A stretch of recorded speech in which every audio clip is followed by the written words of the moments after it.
वक्त amendment bill सदन में आज टेबल हो गया है, उस पर चर्चा हो रही है। केंद्रीय संसदीय कार्य मंत्री किरण रिजिजू ने पेश किया। गृह मंत्री अमित शाह ने कहा कि जेपीसी की मांग थी, अपोजिशन की, हमने जेपीसी बनाई, उसमें विस्तृत चर्चा हुई, सभी पक्षों की राय ली गई और अब तब बिल लेकर आए। शेर है, लगेगी आग तो आएंगे कई घर जद में। यहाँ सिर्फ हमारा मकान थोड़ी ना है। आज ये वक्फ बोर्ड पे मुसलमानों की जमीन छीनने की बात कर रहे हैं, कल ये गुरुद्वारों की जमीन छीनने की बात करेंगे, परसों ये बौद्ध धर्म की छीनने की बात करेंगे, फिर मंदिरों की जमीन कब्जाने की बात करेंगे। बाबा साहब ने संविधान में हमें अधिकार दिया, ताकत दी है कि कोई भी धार्मिक अपने जमीनों का रखरखाव कर सकता है। ये सिर्फ जमीन छीनने की, कब्जाने की और अपने दोस्तों में बांटने की साजिश है, इसीलिए ये सारा काम किया जा रहा है। ये भ्रम फैलाया जा रहा है अपोजिशन की तरफ से कि हम जमीन छीन लेंगे। आप करना ही क्यों चाहते, आप इंटरफेयर क्यों कर रहे हो? ये जमीन वक्फ बोर्ड की है, मुसलमानों की जमीन है, आपका क्या मतलब है इसमें? आप भ्रम फैला रहे हो कि किसी भी जमीन पर जाके कोई भी आदमी मौल भी खड़ा होकर कहते हैं जमीन मेरी है तो वो उसकी हो जाएगी, ऐसा कहीं नहीं है। वक्फ बोर्ड तो जो अपनी जमीन है उन्हें नहीं संभाल पा रहा, नई जमीन पर कैसे दावा ठोक सकता है कोई आदमी?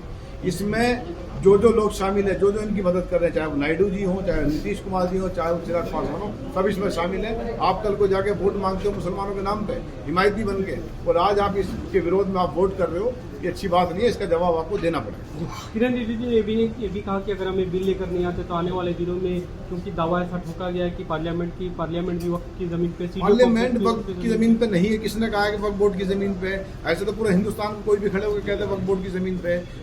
ये एक भ्रम फैलाया जा रहा है कि वक्फ बोर्ड किसी भी जमीन पे दावा ठोक देगा वो उसकी हो जाएगी, ऐसा कहीं नहीं है। वक्फ बोर्ड जो बनाया गया था ये हमारे बाप दादाओं की जमीनें हैं, ये उनकी दान में दी हुई जमीनें हैं, ये सरकार की जमीन नहीं है। और उसके लिए सीधा सा नियम है कि उसका पैसा गरीबों की भलाई के लिए होता है, बच्चों की, यतीमों के लिए होता है, पढ़ाई के लिए होता है, विधवाओं के लिए होता है। वो इस काम में आता है पैसा, वो किसी बड़े ऐसे काम में नहीं आ रहा कि कोई लूट के अपना घर बना रहा है उससे। आपकी संसद के जो नेता है संजय सिंह या लोकसभा में आपके नेता, तमाम लोग इसका विरोध करेंगे। हम इसका विरोध करेंगे, सबको करना भी चाहिए। मैं तो चिराग पासवान जी से, नायडू जी से, नीतीश कुमार से भी कहूँगा उनको भी इसका विरोध करना चाहिए, नहीं बोलना चाहिए। क्योंकि आज इसकी बात हो रही है, कल बाकी चीज़ों की होगी, कल बौद्ध धर्म के मंदिरों की होगी, गुरुद्वारों की होगी, मंदिरों की होगी, सभी चीज़ों पर नजर है, सभी की जमीनों पर नजर है इनकी। तो ये सब कब जाना चाहते हैं, इसलिए ये सब बातें की जा रही है।